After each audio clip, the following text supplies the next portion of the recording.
April 1st loomed ahead, and I anticipated a grand prank from my husband Lester this time around. Our history as jokesters since our early marriage days had seen an annual escalation in the severity of our pranks. Admittedly, the streak of mischief began with me one warm day when Lan and I went out. Despite wearing a buttoned-up jacket, I claimed to feel a chill. As we strolled through the mall, I suddenly removed my jacket to reveal a t-shirt bearing the words, "I am with stupid," complete with an arrow pointing sideways. Standing right next to me, he couldn't initially discern what was on my t-shirt, only noticing the amused reactions of passers-by. It took him a while to realize that every time I shifted position, it was to ensure the arrow on my t-shirt was pointing at him. His face turned crimson, and thus commenced our official prank war. Then there was the year when I received an official-looking email, supposedly from the local health department. It claimed I had been listed as a sexual contact of an Anthony Sanders, instructing me to undergo immediate testing. What I hadn't anticipated was the CC line including everyone in my office, suggesting they had received the same alarming message. Most of them knew Anthony as an old college boyfriend, oblivious to the fact that I hadn't seen him in over a year, let alone been involved intimately. "Lester, you got me good that time. Last year, I had edited a photo replacing my husband's average-sized member with a comically tiny one and sent it around his office. Truth be told, he's actually above average in that department. He was furious, spending 2 nights away before even considering coming home, no matter how much I apologized. I ended up resorting to an offer of 3 specific favors just to coax him back, 3 intimate acts he couldn't refuse. Once home and appeased, he claimed our pranks had spiraled out of control, vowing never to retaliate or prank me again. His promise seemed sincere, but I didn't buy it. I could almost see the gears turning in his head, plotting his revenge. I was certain this year would showcase the darkest corners of his devious mind. I awaited, a mix of anticipation and dread. I went to extremes, eavesdropping on his calls, planting a recorder in his car, even scrutinizing our finances for anything suspicious. I was determined not to fall for his prank this time. Yet my snooping turned up nothing incriminating. He was far cleverer than I had given him credit for. As March passed, Lester appeared unchanged at home, while I scrutinized his every move. From midnight on the 31st of March, I was on high alert, but nothing occurred right after midnight, leaving me on edge. There were still 19 hours for him to spring his plan. I swore to be prepared for whatever he had up his sleeve. The following morning, April 1st, when I descended to the kitchen, he casually offered to whip up breakfast, a rare gesture that immediately raised a red flag. There was no chance I'd consume anything he prepared. I claimed I was in the mood for just cereal that morning. While pouring myself a bowl and adding milk, I discreetly sniffed it, on the lookout for any added substances. Nothing. A tentative taste confirmed its normalcy. I stubbornly skipped the coffee, citing a reduction in my caffeine intake. Truthfully, I avoided it because he made it. I observed him preparing his beloved ham, egg and cheese English muffin, almost tempted to ask for one despite the risk. Post-breakfast, we both readied for work. Amidst checking my toothpaste for tampering and ensuring my cologne retained its usual fragrance, not skunk odor, everything appeared normal, except for my soaring anxiety. I inspected my car for any suspicious devices, wishing for one of those border-crossing mirrors on a stick to scrutinize beneath it. All seemed regular, yet my heart drummed loudly when I started the engine, testing the brakes unnecessarily. I scolded myself. Lester wouldn't resort to anything physically harmful. I repeated that to reassure myself, but Darp lingered. He was seriously upset about my last prank. At work, my best friend Marta greeted me eagerly. "Kelly, did he pull anything last night?" I'm dying to know. I had confided in Marta about my apprehension regarding Lester's impending April Fool's trick. She had cheered on my last year's prank, then cheekily requested an unaltered version of the photo, or better yet, a private viewing in our bedroom. That girl seriously needed some action. And soon. He's been quiet, but I'm certain he's plotting something. I can feel it in the air at night. Oh Lord, I'd love slipping psalm lyrics into conversations. I chuckled. I think he's stretching out my suspense just to push me over the edge. Well, he doesn't have far to go right now. But mark my words, whatever he pulls, I won't fall for it. He may be the prince of pranks, but I'm the queen of jokers. We laughed, and then I finally indulged in my much-delayed morning coffee. Post-checking my desk for unexpected surprises, I went about my work relatively normally, though occasional thoughts of what might await me later lingered. The first time my desk phone rang, I practically leaped out of my chair. I chuckled at my own hidden nerves. Nothing out of the ordinary happened for the rest of the day. I half expected a delivery of risk items that would accidentally be revealed in front of my colleagues.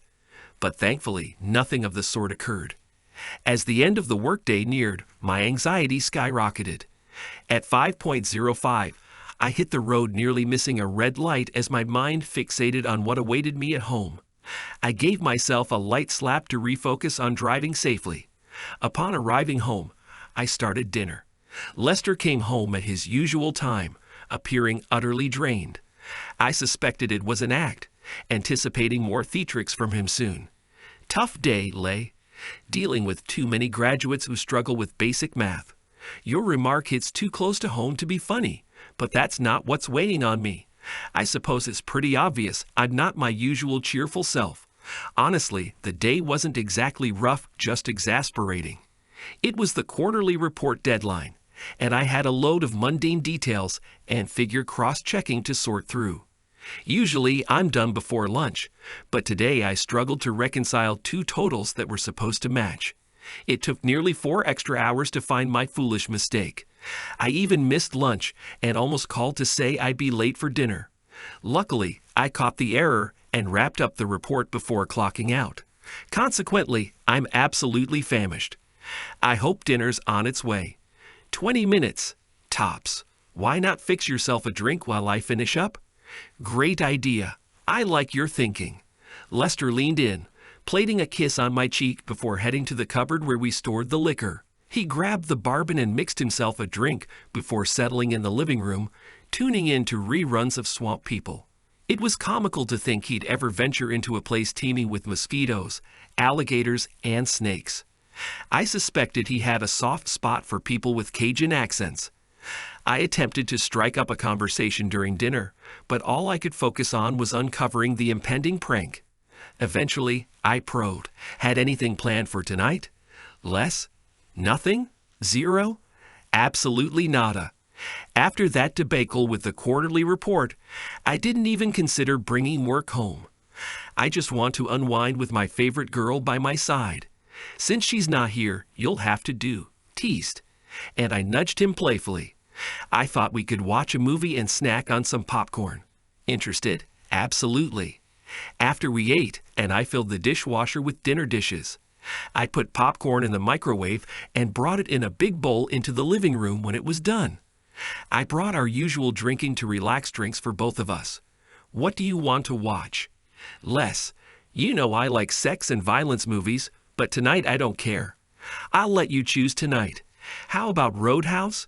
That has some romance besides nudity and violence, not to mention Patrick Swayze's body. He chuckled. Sounds good to me. I haven't seen that in a while. I love the part when the stuffed polar bear falls on the stooge. Was it a polar bear or a regular bear? I thought it was a polar bear, but we can see. We were watching the movie and eating popcorn. I had a couple of rum and cokes to Lester's bourbons and ale. I was finally beginning to relax and let down my guard. Suddenly, the doorbell rang and my internal alarm went off. This is it, I told myself immediately. No one comes to our house unannounced after dark. I immediately put my mind on DFCO on 1 alert status and was ready to spoil whatever dirty trick he had devised. Lester, of course, strenuously denied knowing who it might be. Yeah, right. I went to door and opened it up. I was surprised to see there was a guy, not just an average man, but a huge biker guy at the door. 2 others were on their bikes in the driveway.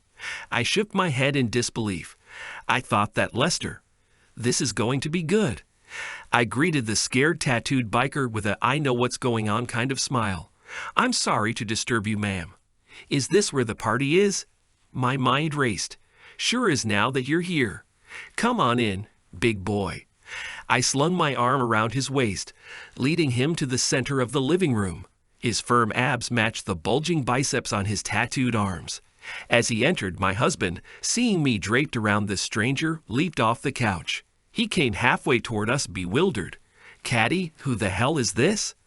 "As if you didn't know, he's here to fulfill my fantasy." "What fantasy?" "Being involved with a biker gang." "I didn't even know that was your fantasy." I thought, wait, I get it now. This is your April Fool's joke. Funny, you had me going there for a second. I thought we agreed we were done with those. What were you planning? To take into our bedroom and pretend while I wait in agony. Okay, pal, my wife's prank is over. You can leave. My name ain't Paul Jerk. I'm the bandit. And I'm staying unless the lady tells me otherwise. Well, I want you to stay, bandit. I turned, planting exaggerated kiss on him. Lester rushed over. That's enough. He approached Bandit, who grabbed Lester by the throat, making him stumble and choke. I chuckled as Bandit pulled me close, caressing my backside while kissing me. I reciprocated, feeling his arousal through his pants. It was already quite the scene. Feeling his arousal through his pants. It was already quite the scene. Lester charged again, and this time, Bandit hit him with a single punch, knocking him down. Turning to me, Bandit asked, "Want me to handle him, or should he stick around and watch?" "Let him watch. It'll teach him not to mess with me." "Okay, let me inform the others," Bandit said, stepping outside to call the other two inside. One of the men scanned the room. "What's happening here? This doesn't look like a party. This lady wants to be involved with bikers before we head to the actual party. Well, at least she's got some nice assets. I'll take her rear first. What's with the guy on the floor? He's her wimpy husband. She wants him to watch. Tie him to a chair and tape his mouth. Can't stand a grown man whining. What do I use to tie him up?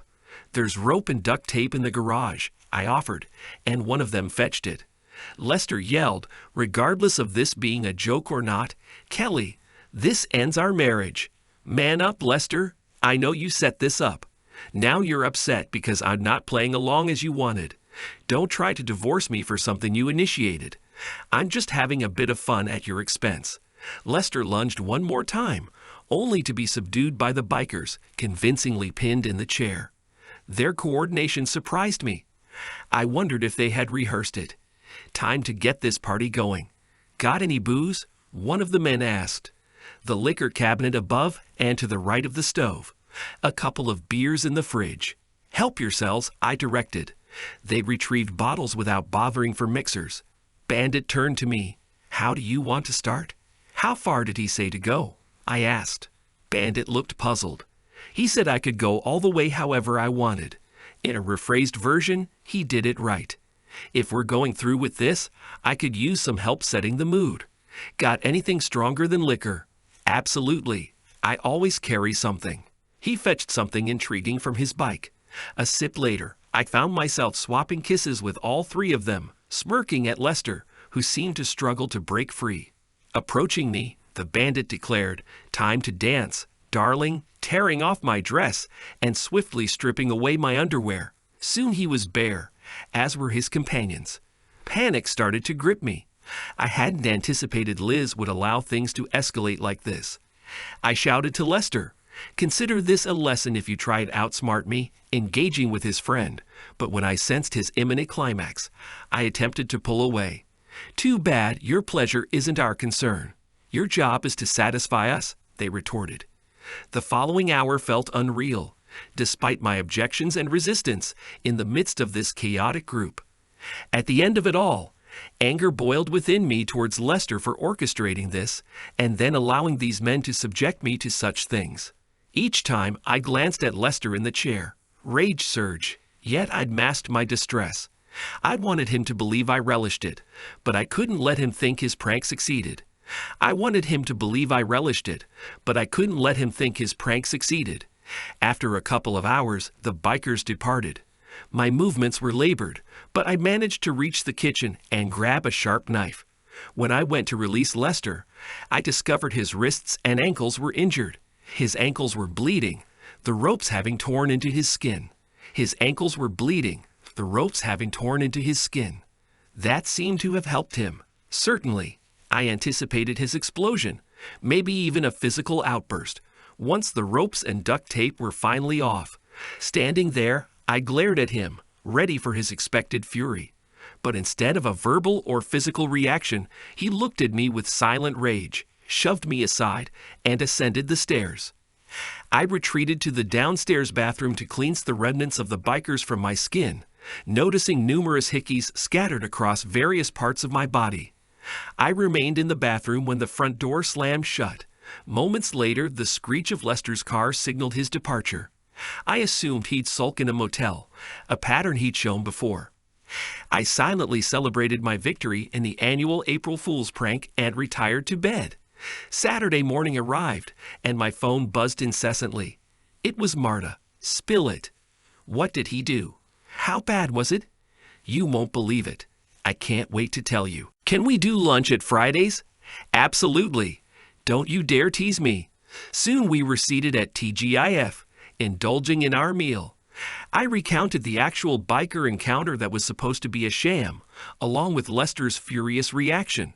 Oh my goodness, you were involved in that. Your own husband set you up for that. And you were willing. She switched to a terrible southern accent. I declare, I'm getting the vapors. She pretended to swoon, and I chuckled. That jerk Lester tried to dupe me into thinking I'd face a biker foursome before shouting April Fools. So I'd outplayed his prank by turning it into a real event. I didn't actually plan to go that far, but in a strange way, it worked. I doubt he'll ever try something like that again. Kelly, are you positive he set it up? It's hard to believe Lester orchestrated something so extreme. If not, you might be looking at a messy divorce. Oh gosh, just occurred to me. Do you happen to have a video of it? If you do, get rid of it. Well, after making a copy for me, that is.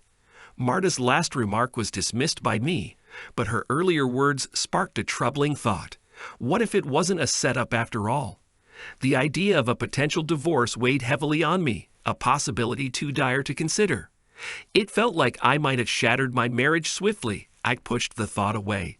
It had to be a setup, that's what I'm sticking to. I reassured myself trying to believe it, then something struck me. Tell me, when was the last time a biker showed up at your door looking for a party? I wish. You're probably right. I hope you are. Any idea where Lester might be? Like he's sulking in some motel, furious that I outplayed his prank. Just then my phone buzzed. Hold on, Marta, it might be him. Disappointment washed over me as I realized it wasn't Lester, but an unfamiliar number. Hello. A voice I didn't recognize asked, "Is this Caddy Lynch?" I inwardly groaned, thinking it was a telemarketer. I'm not interested in whatever you're selling, and my car's warranty is fine, despite what your records say. Please don't hang up, Mrs. Lynch. This is the police. Sure it is. This is just another part of my husband's failed prank. Tell them it didn't work. Ma'am, I assure you, this is the police. We checked your house and found you weren't there. We need to discuss some injuries your husband sustained. The ER doctor informed us. We need to discuss some injuries your husband sustained. The ER doctor informed us. We've already spoken to your husband. Can you come to the police station now? Ask for Detective Fredericks. I'm done playing this stupid game. I'll be home in an hour or whenever I damn well please. If you're a detective and want to talk, come by later. I ended the call. The police called you. Kelly, this is getting serious. Shouldn't you go see him? That's what the guy on the phone claimed, but I'm not sure who he really is. For all I know, he's another one of Lester's ploys. He's taking this joke too far. I don't want to dwell on it. Let's get some dessert. I'm craving chocolate. I arrived home post-lunch to find Lester absent, which wasn't unexpected. Just as I'd started to remove my jacket and hang it up, the doorbell interrupted. Letting out a heavy sigh, I made my way to the door. A female police officer and a man who seemed to be a detective stood there, flashing badges and requesting entry. The shock hit me. It was real, entirely unlike what I had anticipated. Doubts crept in. Perhaps they weren't really law enforcement. I'd asked to see their identification. They presented badges, ID cards, driver's licenses, and business cards. Everything checked out. Apologizing for my initial skepticism, I welcomed them in. That's when I remembered I hadn't tidied up from the previous night. Oh no, the living room remained untouched since I'd gone to bed, showcasing empty beer and liquor bottles, stains on the couch and rug, and of course, the chair. The detective made a beeline for the chair where Lester had been bound. He observed the cut ropes, used duct tape and bloodstains. I hadn't realized there was so much blood. Is this where your husband was tied up? Yes, but it's a bit more complicated. Complicated? Are you implying he tied himself up, gagged himself, and injured his wrists and ankles just to fabricate a story of abuse? No, it was an ill-conceived April Fool's joke. My husband orchestrated a prank to make me think a biker gang would attack me. I turned the tables, making him believe I wanted something that made him uncomfortable. He got angry, stormed off when I freed him. So who initially tied him up? A biker named Bandit and a couple of others. That coincides with your husband's account. We've already spoken to this bandit. He's cooperating for a more lenient sentence. He claims you invited them for a party, requested drugs, and engaged in consensual activities. He alleges you instructed him to tie up your husband to watch the event. He thought it was your shared interest.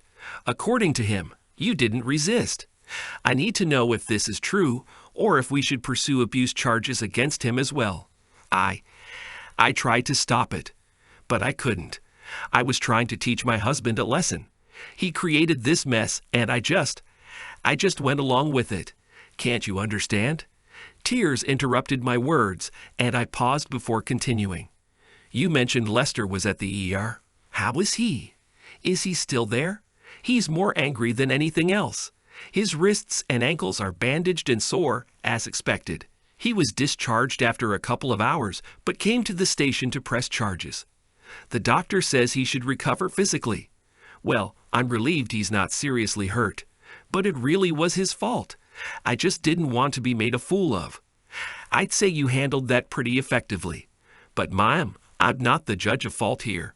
Judges and juries determine that, as you'll soon see. Mrs. Lynch, I'm arresting you for assault and wrongful confinement of your husband. And regarding your health, you need to get checked for STDs. One of the bikers you were with has a severe and persistent STD. You have the right to an attorney. Please, it was meant to be a prank on me. I retaliated. You can't arrest me for that. It was his fault. Tell that to the judge. I ended up in jail. Attempting to post bail, I discovered my cards had been canceled. Despite my humiliation, I called my father, concocting a story until he mentioned Lester had already contacted him. My father, close to Lester, berated me for minutes while I sobbed. Eventually, he agreed to bail me out and take me home. Arriving home, I texted Lester, pleading for a discussion to clarify things. His reply was cold. Everything is clear to me. My response is coming soon. I hoped for a face-to-face or at least a call. Instead, I received divorce papers citing physical abuse and emotional torment. I cried once more. I had allowed a foolish prank to ruin my marriage. An impractical joke, to say the least. The trial progressed swiftly. Bandit took the stand as the primary witness. His testimony detailed arriving at the wrong address, being invited by me and others to a party, tying up my husband at my behest, and engaging in consensual relations with me. In exchange for testifying against me, he received a minor sentence for the confinement charge. However, it was my husband's testimony that cut the deepest.